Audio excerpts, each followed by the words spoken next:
নমস্কার, আপনারা দেখছেন তুহিনার হেলদি রান্না। আজ আমি তৈরি করেছি ঘরে থাকা কয়েকটা সাধারণ উপকরণ দিয়ে ইডলি। আমরা সকালের জলখাবারে যদি এই ধরনের ইডলি তৈরি করি তাহলে কিন্তু টিফিনটা একদম দারুণ হয়। যাই হোক, সবার প্রথমে নিয়ে নিলাম একটা বোল।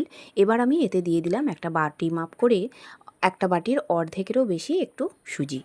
এরপর দিয়ে দিলাম ওই যতটা সুজি নিয়েছিলাম ঠিক তার অর্ধেকটা দই। দইটা আমি আগে থেকেই ফেটিয়ে রেখে দিয়েছিলাম। এবারে আমি ওটা দিয়ে দিলাম। এরপর আমি একটু একটু জল দিয়ে এইটাকে ভালো করে মেখে নেব। সবার প্রথমে আমি ওই দইটা দিয়েই সুজিটাকে মেখে নিচ্ছি। এরপর আমি এতে একটু একটু জল দেব। এখন ওই দইয়ের বাটিটা ধুয়েই একটুখানি জল দিয়ে দিলাম। মোটামুটি যতটা সুজি নিয়েছিলাম ওই অতটাই এখানে জল লাগবে, কারণ ব্যাটারটা কিন্তু খুব পাতলা করলে হবে না, আবার খুব শক্ত টাইট হলেও ভালো লাগবে না। তাই মোটামুটি একটুখানি মিডিয়াম ঘনত্বের ব্যাটারটাকে রাখতে হবে। দিয়ে দিলাম স্বাদ মতো নুন। এবার নুনটা দিয়ে খুব ভালো করে আমি এটাকে ফেটিয়ে নেব। বেশ কিছুক্ষণ এটা ফেটিয়ে নেবার পর আমি এটাকে মোটামুটি মিনিট 20 মতো চাপা দিয়ে রেখে দিলাম।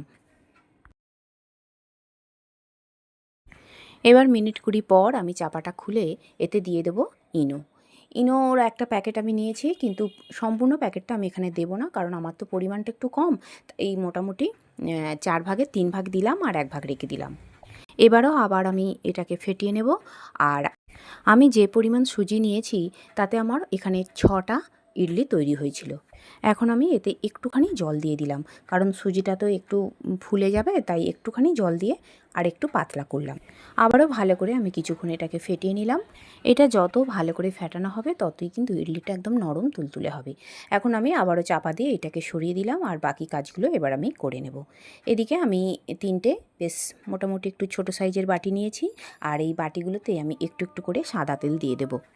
একদমই অল্প পরিমাণে সাদা তেল আমি এখানে দিয়ে দিলাম। আর এরপর 3টে বাটিতেই খুব সুন্দর করে আমি সাদা তেলটাকে মাখিয়ে নেব। তেলটা শুধু নিচেতে মাখালে হবে না, চারিদিকটাই বাটির মাখাতে হবে। তাই আমি খুব ভালো করে মাখিয়ে নিলাম। এইদিকে আমি তেল মাখানোর আগে ওইদিকে গ্যাসে একটা কড়া বসিয়ে দিয়েছি, আর কড়াতে দিয়ে দিয়েছি জল। জলটা একটু গরম হতে থাক, আর ততক্ষণ এদিকে আমি বাটিগুলো রেডি করে নেব।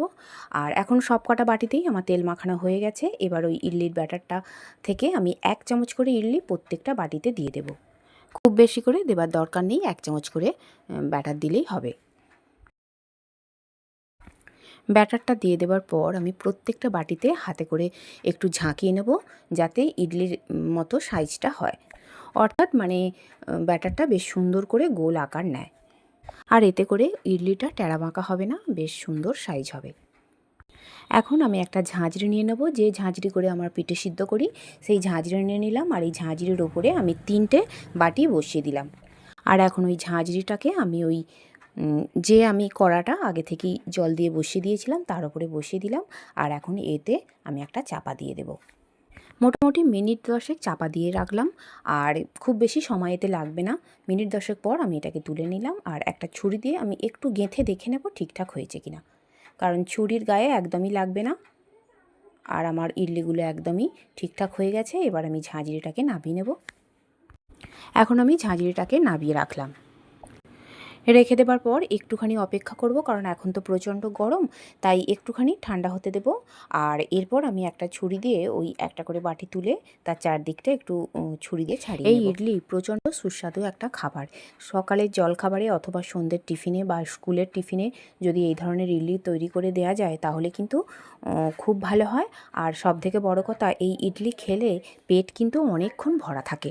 এই ইডলির সঙ্গে নানা রকম চাটনিও বানিয়ে নেওয়া যায়, কিন্তু আজ আমি কোনো রকম চাটনি বানাচ্ছি না। আজ আমি এটা টমেটো সসের সঙ্গেই পরিবেশন করব। তবে ছেলেমেয়েরা কিন্তু এই টমেটো সসের সঙ্গে খেতেই বেশি ভালোবাসে। এদিকে আমি বাটির ইডলিগুলো একটা ছুরি দিয়ে আলতো করে তুলে দিচ্ছি।